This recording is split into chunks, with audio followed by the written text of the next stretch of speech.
Welcome to SAT TV's news. I am Shanna Esprit, your presenter. In our top stories, National Youth Council to elect a new executive board. Former CJ says St. Kitts Nevis no confidence motion should be debated. 15 terrorists escape from Indonesia prison. And in sports, 13-man squad named for upcoming one-day international against Pakistan. Details of these will follow.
Welcome back. Chairman of the Nature Island Literary Festival and Book Fair Organizing Committee, Dr. Alwyn Booley, has confirmed that the Nature Island Literary Festival Committee will launch this year's Nature Island Literary Festival and Book Fair on Monday, July 15. This will take place at 10 a.m. at the auditorium of the University of the West Indies Open Campus, Dominica. The event will be held from August 9th to the 11th. The Nature Island Literary Festival began in 2008 and aims to impact writers and readers alike with a program that includes interactive workshops, lecturers, as well as performances presented by local, regional, and international talent. Literary study involves reading poems, stories, plays, novels, and essays, as well as thinking, discussing, and writing about poems. Due to an increase in the desire for practical skills, American universities has in recent years decided to emphasize business and technical education at the expense of the humanities. This decision stems from the assumption that the study of literature has little or no practical value. However, in the Caribbean, we believe that with the right instruction, the study of literature is practical discipline. Furthermore, it cultivates other important abilities that make it a crucial part of education, particularly university education. In other news, residents have been waiting a long time for this development. These were the words of Honorable Roosevelt Skerritt on July 11th at the signing ceremony for the $4.9 million rehabilitation project for the Penville-Vacaz Road. You must also remember that when I became the Member of Parliament in February of 2000, we had no roads in this constituency. And every single road from Blenheim to Delaford was in a very bad condition. They were narrow and dangerous, and they had no surface. As a matter of fact, buses did not want to go down to Abaquaib. Theo was not bringing anybody Abaquaib in 2000. And Theo was not taking anybody to Lahore in 2000 because of the poor condition of the roads. Mr. Skerritt said the deplorable conditions of the road impeded the movement of vehicles into the communities. Sick villagers had to walk to the health center to meet the ambulance. We had no roads. It was difficult to get from above Vacaz to the school. And the road from Vacaz to Penville was narrow and dangerous. And it was in 2002 we started the construction of the main road from Vacaz to Penville. And that was done at a very huge cost to the government and at a time when the country was going through a very difficult time. Minister for Public Works, Energy and Ports, Mr. Reuben Blackmore, said the Penville to Vacaz Road will include all the necessary safety measures. The project that we speak of today starts from Delaford, Penville to O2, Vacaz, measuring 7.7 kilometers. And we're going to ensure that the road that you get meets the highest standard and is second to none in Dominican.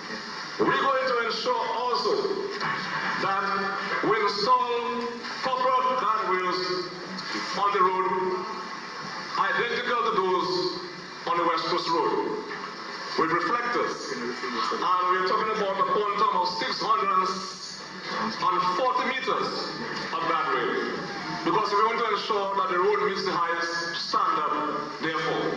Proper concrete bricks will also be put in place to help safeguard the integrity of the road, whilst creating a longer lifespan for the structure. According to Chief Technical Officer in the Ministry of Public Works, Kendall Johnson, the rehabilitation of the road comes at an opportune time.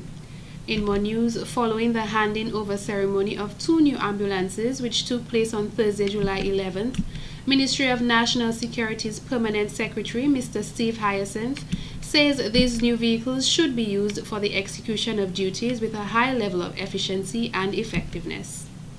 What you do with these 2 additional ambulances, how you treat them and how you use them, will demonstrate how much pride and honor you place in your profession, he said. I had a look at the words of the poem as printed in your program entitled A Firefighter Prayer. And I must admit that it has given me a greater appreciation for and a clearer insight into the work that you do. It says, and I quote, "When I am called to duty, Lord, whatever flames may rage, give me the strength to save some lives, whatever be the age." It appears to me that you have an awesome responsibility. Mr. Hyacinth noted the remarkable responsibility that firefighting entails is to save lives by transporting the injured or sick to and from their homes, as well as health facilities regardless of their residence. It is all in an effort to save lives. The name of your division, the Fire and Ambulance Services Division, is a clear indication that your role today is not only to act swiftly whenever flames may rage, but also to respond quickly wherever the injured or sick cries or calls for help, to help them to the hospital, to the health center, to obtain some care. The first paragraph of a firefighter's prayer states, "When I am called to duty, Lord, wherever flames may rage, give me the strength to save some lives, whatever be its age." Mr. Hyacinth says what he gathers from this paragraph is that whenever a fire occurs, firefighters should instantly develop the mentality to save lives and property. Whenever or wherever there is an accident, a call for help, someone is suffering, crying, or dying, you should drive the ambulance with due care and attention and go about your duty in a manner to save lives. When I'm called to duty, Lord, give me the strength to save lives, whatever be the age. This to me is your punchline. This to me is the core of your work. The prayer says, "I want to fulfill my calling and give the best in me." The chief alluded to that. He indicated that you need to give your best at all times. And I strongly support that. He believes respect goes a long way. How one treats and works with each other can determine how successful and smoothly an organization will progress. In other stories, the Dominican National Youth Council will select a new executive board at the 2013 General Assembly held on Saturday, July 20th. President of the Dominican National Council, Ms. Finella Winham, says the election of the new executives will be the highlight of this year's assembly. The current executive board will submit a report to the various youth districts island-wide to present the opportunity for young persons to voice concerns and inquire about the council, Ms. Wenham explained. The national executive of the council makes a report to constituents, and which would be the young people from the various districts around the island. The National Youth Council reports to these groups, and they can have the opportunity to question the National Youth Council and to either ask for other activities that would benefit the young people, or to remind the National Youth Council of maybe areas where it fell short and that they saw fit for it to take on. And so these would either come from usually the social issues that affect the youth, and not just the youth but the country by extension. It is hoped that the youth group which make up the various districts will make an extra effort to attend the General Assembly. Ms. Wenham added it is very important that the youth fill out early nomination forms, which are vital for the elections. She also noted that she is confident in being re-elected as president. So I'm quite confident in terms of the work that we've been doing, and for me it's not just about me being president, but it's having a good team. And because of my team, I think the National Youth Council have done a lot. There is a lot more that can be done, and that is the focus. And so we hope that with me at the head of the leadership, that we will continue making good strides. So, but I'm pretty confident in my own skills and my own efforts so far. And something that is important too is that you may not necessarily see a grand change in things in a period of 2 years, because in the first year you're more or less getting an understanding of what goes on. You're having executives and that sort of thing, and the challenges for youth are just as dynamic as the age range itself. We're speaking of challenges for 16 to 35-year-olds. According to the president, with a good team and a proper strategic plan, a lot can be done. However, there are times that the amount of work that needs to be completed for long-term achievements or goals simply cannot be ready in 2 years. Certainly, we need to continue our efforts in addressing issues affecting the youth. That is paramount while participating in strengthening policy making decisions, she explained. We definitely need a better space to operate in, and that is a physical building. So we're making some, movement towards that.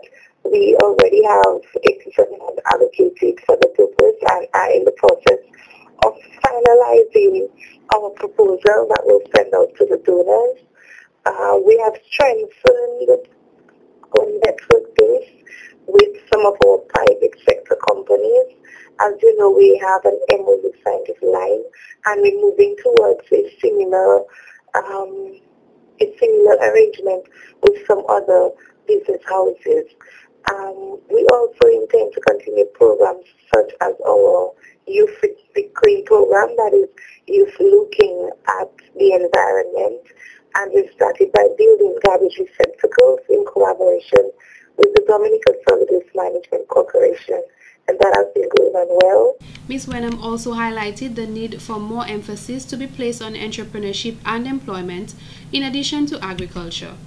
She would like to encourage our youth groups to call into the council so as to strengthen the links with our district youth groups to aid in a better youth council.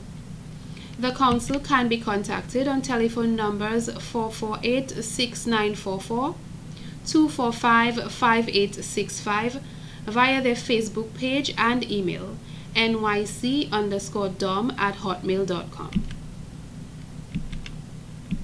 In more stories, the Arawak House of Culture is the place to be on Friday, July 12th, as it is the venue for the first ever Women of the Bible competition.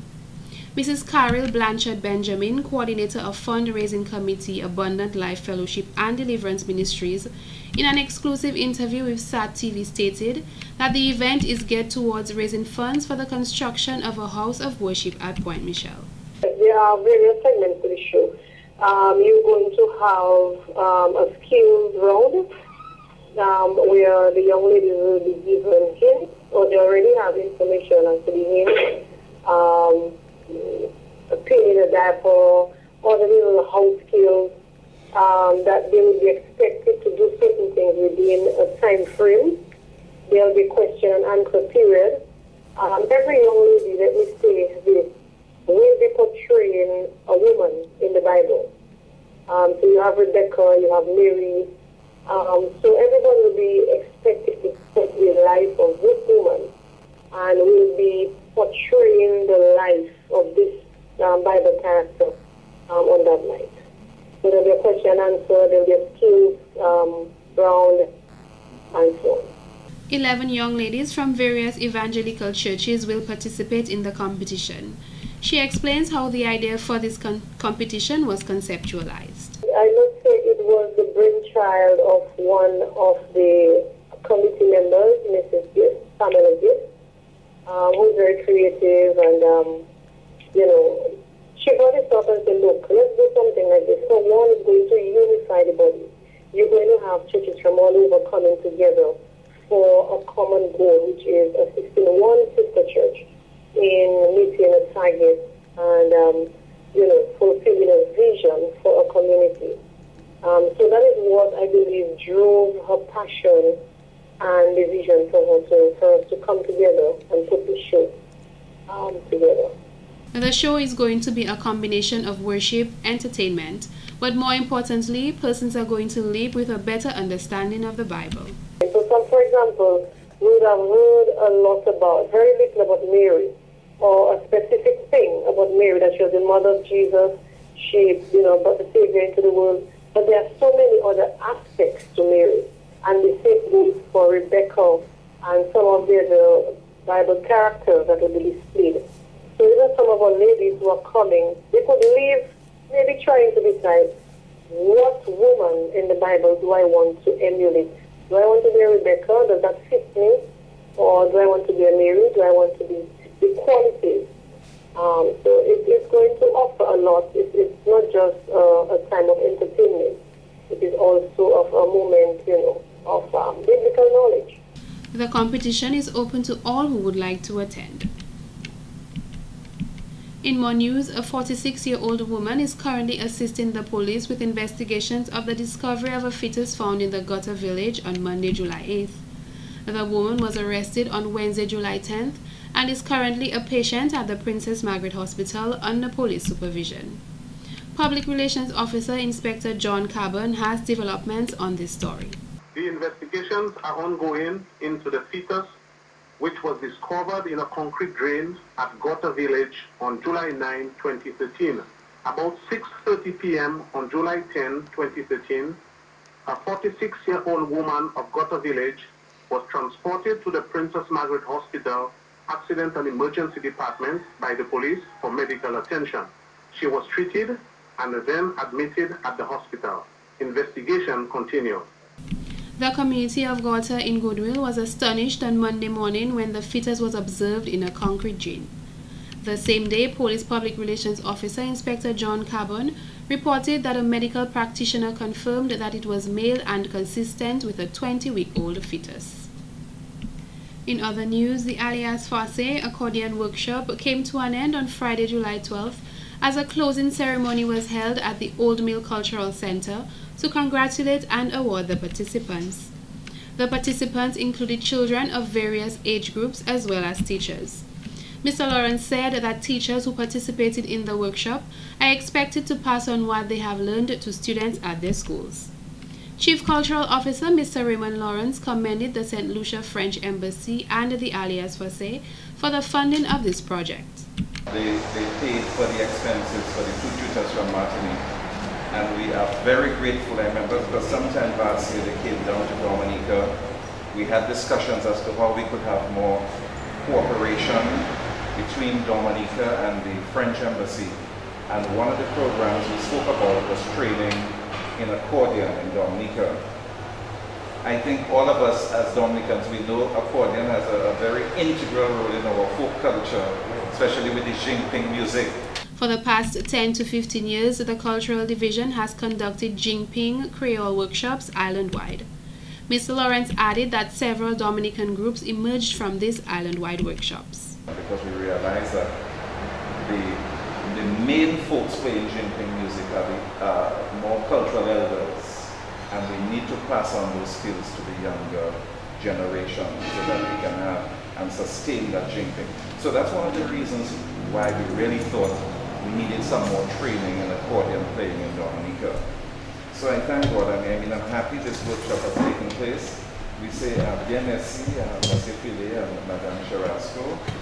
And of course, I have to thank again the French Embassy in St. Lucia, and Alias Frances, of course, played a big role in facilitating, contacting, liaising with Mr. Philly and ensuring that this workshop took place. He urged the participants to take what they have learned further and to participate in Dominica's cultural activities in regards to accordion music. Come to the end of a workshop that I think, I'm sure the participants must have gained a lot from the experience. From what I could hear and from what I could see, I think that you all gained some knowledge in the area of accordion. As I said, that's an area I think we need to continue to really train people in Dominica. And of course, we need the accordions themselves. Accordions are very, very expensive instruments. So we are trying to, while he's here, acquire maybe 2 of Mr. Philly's accordions for Dominica. And we're hoping maybe later in the year we can acquire some more accordions because they're very expensive. But we know too that there are groups across the island that also need accordions. And of course you cannot play jinping or you cannot play that kind of music without the instruments. We now go to the presentation of certificates.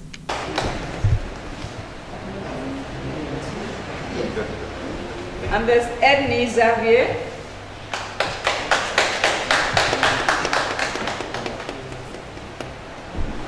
Hubert Centelier.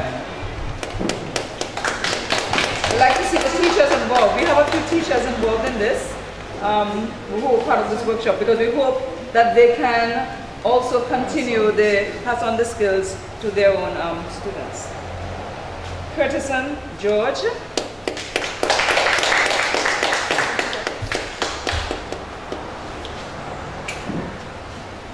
John T.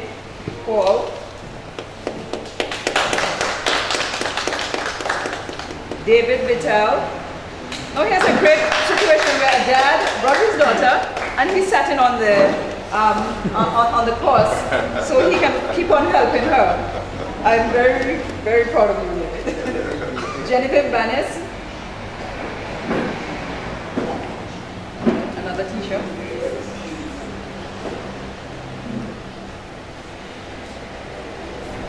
Aaron Hamilton. Artist, musician, singer, I mean, you name it. Then we had Ian James Sentry. Ian, we've seen around playing accordion. He's not a novice. The facilitators of the workshop also displayed an accordion piece.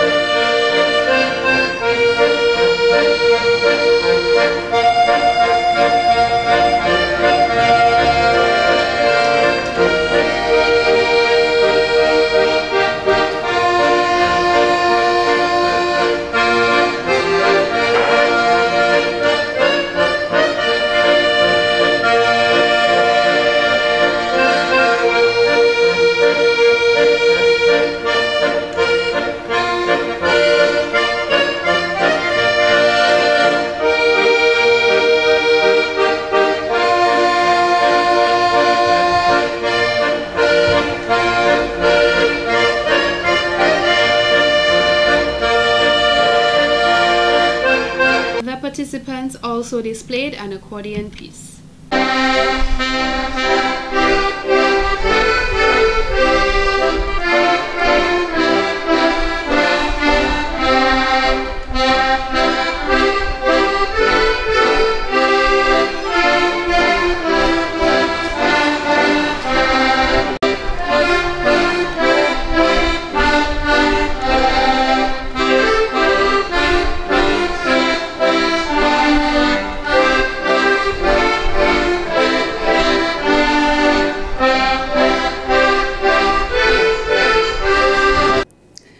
among 5 competitors at the Iron Chef Competition 2013, which took place on Thursday, July 11th at the Anchorage Hotel, Gemma Joseph emerged the winner. Miss Joseph, who hails from the community of Woodfordale, is currently a chef at the Secret Bay Resort, where her fine cuisine exceeds the expectations of all who experience her specialties. According to the Iron Chef, her passion for cooking started at the tender age of 11 when she cooked various meals for her extended family. Our winner here tonight, I am really sorry to say that another woman is taking the Iron Chef! Gemma Joseph!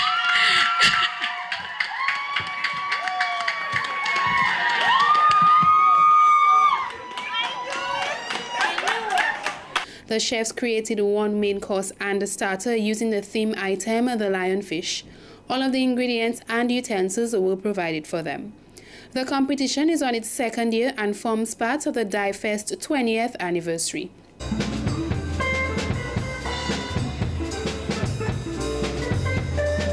Kenny looks like he's ready. Kenny, you ready there? Right. Second chef ready. Somebody get some pictures of Kenny's work. Looking good, Kenny. The judging criteria for the Iron Chef competition were presentation of chef, skill and efficiency, flair and showmanship, choice, diversity of dishes, creativity, artistry, and extent of use of the ingredients, presentation of dishes, and a taste of dishes. The chefs had 30 minutes on center stage to produce a starter and a main course. Other participants were Garfield Jones, Jay Dutch, and Kenny Douglas. Last year, Jessica Peanut Bernard, food enthusiast and entrepreneur, won the title. And in entertainment, music producer, songwriter, performer, and a solo artist Nigel John Baptist, better known as Nai, formerly of the WCK Band, is pleased to announce that his video for a song entitled Darling has been completed. Mr. John Baptist, in an exclusive interview with SAT TV, revealed that the idea for the song Darling, written by him, came about from a real-life experience. Well, you know, the type of song, really and truly, it's supposed to come from a situation, but I kind of like the way I do my music, I kind of make it realistic. You know, something like you can really portray to, like follow through it, not just kind of wonder, oh, like you wondering if you're trying to mesh each other. Now everything is going to flow on. That's my vision for music. You have to be a little bit easier for people to understand, and you comprehend, trying to wonder, okay, what are you talking about, or what are you talking about? Nothing subliminal, just straight up the line. My management crew, Fire Nation Entertainment, and myself are trying to treat the music business differently, not just audio, but a combination of audio and video to break the Dominican tradition of just releasing songs, he explained. The artist gave a detailed explanation on the concept of the video. So it's basically, well, I would say me in the club. Now I end up speaking to this friend of mine. And then while speaking to this friend of mine, you know how things has looked differently. Here comes my girlfriend at the back with my back turned, so I have no idea what's happening. Now the girl that I talking to, she notices my girlfriend at the back. So that she kind of like whatever you're looking at, this is crazy. You trust me? And then it's like, you know, girls, they come, girls argue for simple little things. It's not like I put in my hand in fire for guys. Fellas, you know already, we messing up just like girls. Girls messing up too. We're keeping it real. But then it's like she get a little upset, then she left. So ever since that night, I've been trying to find her, basically, and to no avail, trying to find her. This is really nice and sad at the ending because we never really end up coming back together. So, you know it be. You lose some, you win some. I like that ending. Knowing the Dominican public, he said the video will be well appreciated, especially as it is based on a situation everyone can relate to, not some far-fetched idea people would have no way of understanding. The artist said this is his 3rd music video, remarking that his solo career is based on determination, backed by his loyal Fire Nation Entertainment management crew. The video was shot in Dominica in locations including Castaways Beach, Castle Comfort, Bath Estate, Certain Place Hotel, as well as Crazy Coconuts. In response to the question, why shoot a music video, Mr. John Baptist had this to say. Because I want people to start to see themselves as being that they could be that person too. Not just sitting watching somebody do something and wonder. Nah, it's true we have it a lot harder down here to get out there musically. But if we do what we need to do to get done, we will get noticed. Some people just show things off and figure, okay, well, we're not in that category, so it can't be done. Nah, I don't have that sentiment. When released, the video will be available on Fire Nation 767's Facebook page and the SAT Telecom's local programming channel, among other medias. Here is a preview of the song Darling a cappella style. Darling, let me be the one to comfort you, darling. The love I know we had, it was brand new, darling. Girl, I can give you anything you need. Just give me that one chance, please. Stay tuned to the end of a news package for the world premiere of Nye's music video entitled Darling. And in court news, Kings Hill resident Isaiah Stevens, better known as Dr. Stone, was sentenced to 3 years in prison after pleading guilty to 3 charges of theft and 1 charge of handling stolen goods when he faced Magistrate Bernard Parkett on Friday, July 12th. According to the facts of the case, between July 2nd to 3rd in Shawford, Stevens stole 5 pairs of gold earrings, 1 gold chain, 1 gold pendant, a Nintendo DS3, among other jewelry valued at $3,015, belonging to Susan Williams of Shawford. He was also charged with handling stolen goods valued at $2,610, the property of Susan Williams. He was also charged for stealing 1 gold chain, gold earrings, a Kenneth Cole watch, a Nike Air Max sneaker, and other jewelry, all coming to a grand total of $6,150, the property of Sylvia Robinson of Louisville. The incident occurred in Louisville between June 27th and 28th, 2013. On June 14th in Castle Comfort, Stevens also stole 1 pair of gold earrings, 1 gold chain, and a gold pendant valued at $1,100, belonging to Issa Dorset.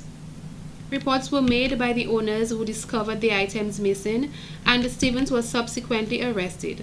During mitigation, he denied stealing the items but did admit buying certain items from an unknown individual, which he regrets. Although he has a past record for similar offenses, Stevens said that was his past and he works hard for all what he owns. He added the only reason he pled guilty was because the police told him to do so. During the investigation, it was revealed that Stevens sold a Nintendo DS3 to Cashway's pawn shop in Roseau, as a receipt was found at his home during the execution of a search warrant.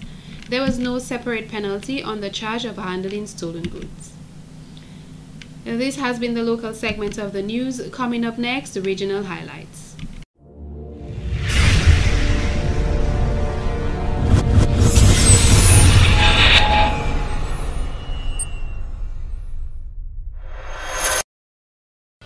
Abortion, as far as I'm concerned, you have to decide whether you're looking at it from a moral point of view, from a legal point of view, or just out of necessity. For the woman who has an unwanted pregnancy, unplanned pregnancy, I believe she should have a right to her body to make certain decisions.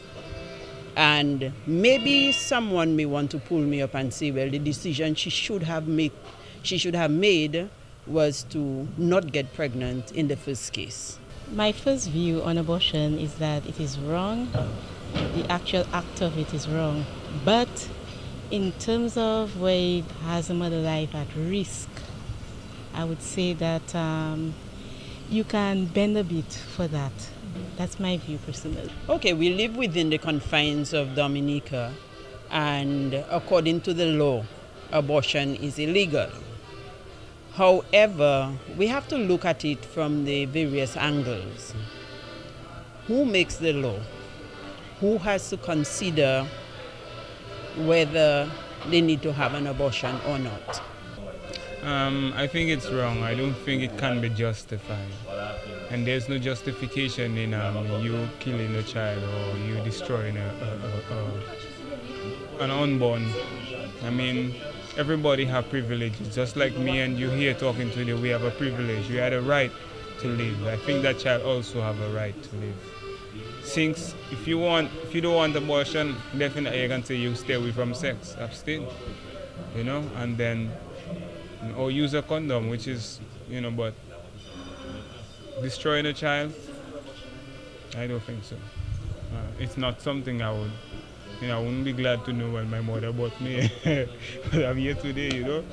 Maybe the better thing that we need to do is not look at abortion as an end to itself, but to educate our people so that they do not get to that point where you have to decide, should I have an abortion or not? Well, I mean, I see the conception of life, you know, from a time a child is conceived, I see it as life. You know, it's alive. And so I would just sum up by saying, no, I don't agree with it. Yeah, that's what I would say. And if we think that killing little pups and animals and so is not right, you know, what about human beings, you know? So the whole thing hinges on who should really make a decision about what a woman does with her body. She has to answer to her God, so let her do what she has to do, and then she'll answer to God and to the state if necessary. But we know accidents happen. And unless you walk a mile in somebody's shoes, you do not understand what it is that they're going through.